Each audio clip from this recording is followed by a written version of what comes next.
বজ্রকণ্ঠে বলতে হবে, আমার নেতার উপস্থিতিতে, আমার দলের কর্মীদের উপস্থিতিতে আওয়ামী লীগকে নিষিদ্ধ করা হয়েছে।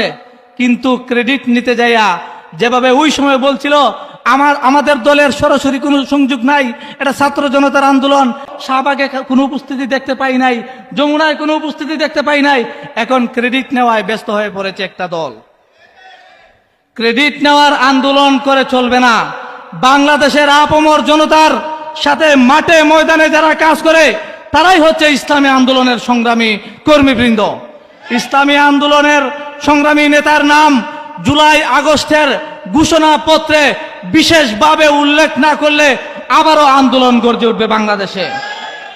প্রধান অতিথি আমাদের কলিজার টুকরা শেখুল হাদিস হযরত মাওলানা মুফতি সৈয়দ মোহাম্মদ ফয়জুল করিম শেখ সরমনাই দামাত বরকাতুহুল আলিয়া। সংগ্রামী উপস্থিতি, আপনারা জানেন 5ই আগস্ট বাংলাদেশ নতুনভাবে স্বাধীন হয়েছে। এই স্বাধীনতার আগে আমাদের নেতা মুফতি সৈয়দ মোহাম্মদ ফয়জুল করিমকে বরিশালে আক্রান্ত করা হয়েছিল। এই আক্রান্ত অবস্থায় আমার নেতা বলেছিলেন, এই সরকারকে মসনদ থেকে না নামিয়ে রাজপথ থেকে ঘরে ফিরব না। ঠিক না বেড়ে?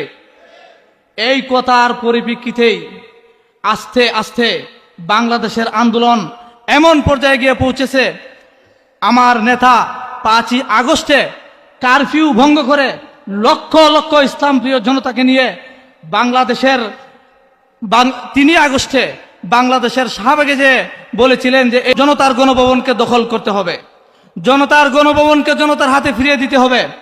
এই লক্ষ্যে 5ই আগস্টে কারফিউ ভেঙে লক্ষ লক্ষ জনতার উপস্থিতিতে এই স্বৈরাচারী হাসিনার পতন ঘটেছিল।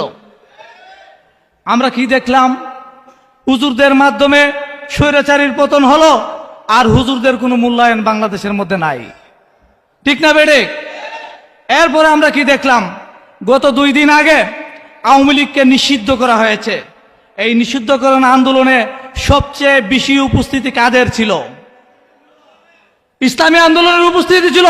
বজ্রকণ্ঠে বলতে হবে, আমার নেতার উপস্থিতিতে, আমার দলের কর্মীদের উপস্থিতিতে আওয়ামী লীগকে নিষিদ্ধ করা হয়েছে। কিন্তু ক্রেডিট নিতে যাইয়া যেভাবে ওই সময় বলছিল আমাদের দলের সরাসরি কোনো সংযোগ নাই, এটা ছাত্র জনতার আন্দোলন, শাহবাগে কোনো উপস্থিতি দেখতে পাই নাই, যমুনায় কোনো উপস্থিতি দেখতে পাই নাই, এখন ক্রেডিট নেওয়ায় ব্যস্ত হয়ে পড়েছে একটা দল। ক্রেডিট নেওয়ার আন্দোলন করে চলবে না।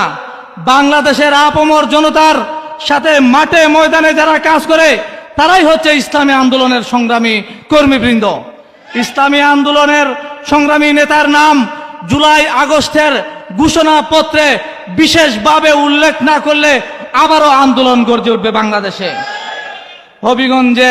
হবিগঞ্জে মেডিকেল কলেজ দীর্ঘ 8 বছর যাবত আছে। এখানে সুনামগঞ্জ থেকে মানুষ চিকিৎসা নেয়, এখানে কিশোরগঞ্জ থেকে মানুষ এসে চিকিৎসা নেয়, এখানে হবিগঞ্জের মানুষ চিকিৎসা নেয়। এই হবিগঞ্জ থেকে মেডিকেল কলেজ স্থানান্তর করার জন্য পায়তারা করা হচ্ছে, এটাকে আমরা মেনে নেব?